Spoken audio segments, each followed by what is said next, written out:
so we're recording now. So I'm just going to do the verbal consent statement with you. Do I have your permission to record this conversation as agreed to in the informed consent? I do. Okay. Yes. So I'm going to do the statement of purpose here. So the purpose of this interview is to gain your personal perspective on concussions and concussion reporting, specifically within your ROTC branch. For the purpose of this interview, the term concussion is defined as a bump, blow, or jolt to the head or a penetrating head injury that disrupts the normal function of the brain. All of the following questions are about your personal perspective on concussions, but are by no means about your personal medical history. Therefore, you will not be asked any questions pertaining to your medical history. Do you have any questions before we get started? I do not. Okay. So can you state your age? I am 21 years old. Gender? Male. Academic year as of the fall semester 2018? I will be an academic senior. Seeking or non-seeking contract? Seeking contracted United States Navy. Okay. Can you just state your ROTC branch? United States Navy. Thank you. Could you give me some background on your role within your ROTC program? Yep. So started off on basic scanning, which is the placement of students who are not contracted yet and don't have a scholarship. And then acquired an advanced standing contract at the start of my junior year, which means I am contracted to commission, but I'm not getting a scholarship. Within my ROTC unit itself, I've been a squad leader freshman year, sophomore year, first semester junior year, and I was the battalion S4 officer second semester junior year. Okay. So do you directly... And becoming senior... sorry, what was that? I'm sorry, go ahead. I was going to say I'm going to be a squad member again next semester. Okay. So do you directly report to another cadet, or do other cadets report to you within this role? Yes, as a squad member within a platoon within Naval Battalion, you report to your squad leader, who then reports to the platoon sergeant and self, the chain of command. Okay. So roughly, as a squad leader, how many cadets report to you? Sorry, I didn't say I was a squad leader, I was a squad member, but a squad leader usually has roughly about 6 midshipmen report to them. Okay. So you, as a squad member, report to one cadet that has about 6 total reporting to them, correct? Yes. Okay. Correct. So tell me how important you feel it is to seek medical help for a potential concussion. It is very important because it not only is important for your own welfare, but it comes to the overall welfare of a unit. For example, when the Naval Battalion is conducting a high-risk exercise, such as even a PT test or working on the O course, somebody who may or may not have a concussion who did not report it is at risk not only to hurt themselves further, but also injure fellow midshipmen when conducting that exercise or obstacle, especially in a teamwork environment. Okay. Can you describe any form of concussion education you may have received within Naval ROTC? Going off the top of my head, can't remember if we've had anything formal. I believe it's just been very light, brief mentions here and there, which kind of gets roped into overall fitness. Thinking back, we may or may not have had a class on personal safety and welfare at some point. However, it's been very minimal. Okay. So within that, what sort of education do you have based on that about concussions?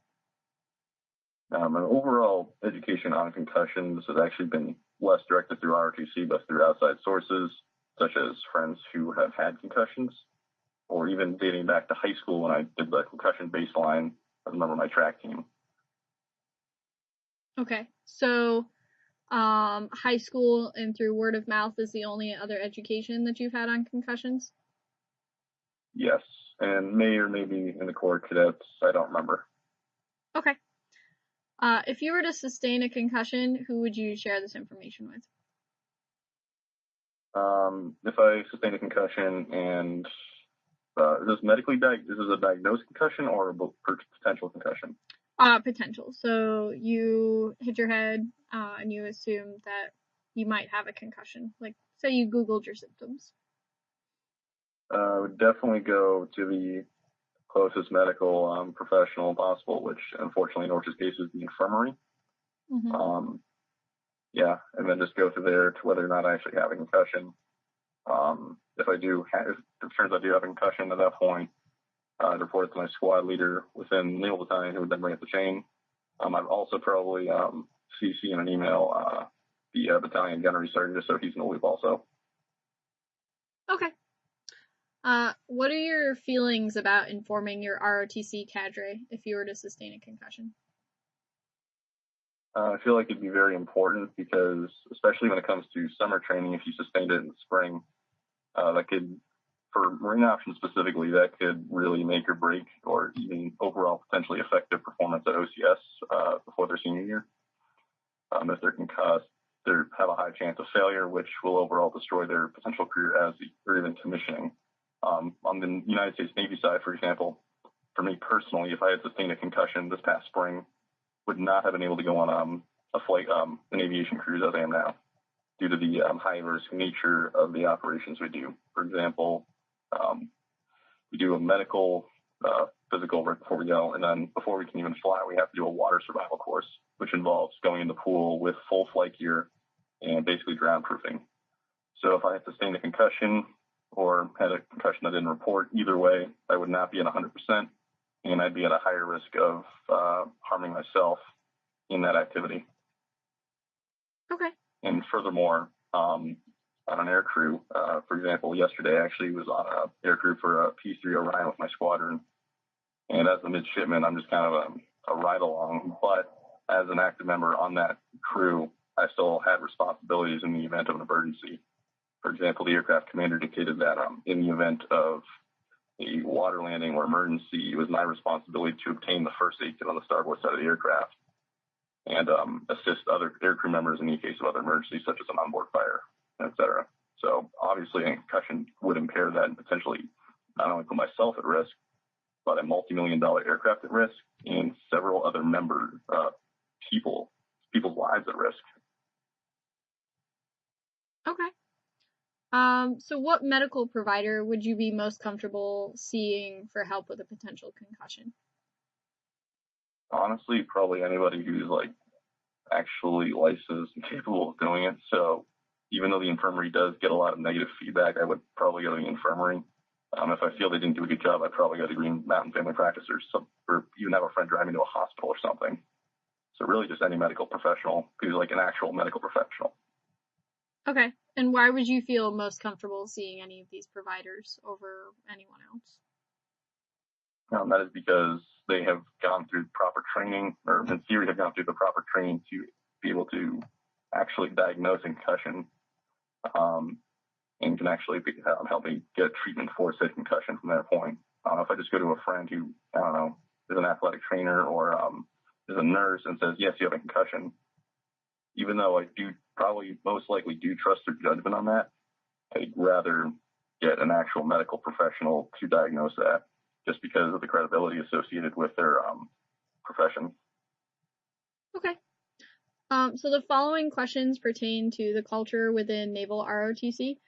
For the purpose of this interview, culture is defined as the set of shared attitudes, values, goals, and practices that characterizes an institution or organization.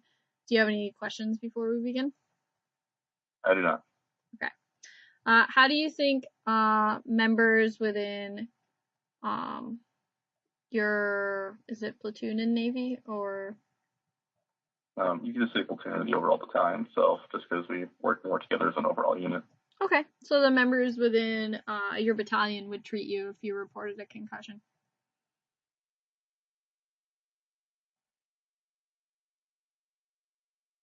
How do you think that would go?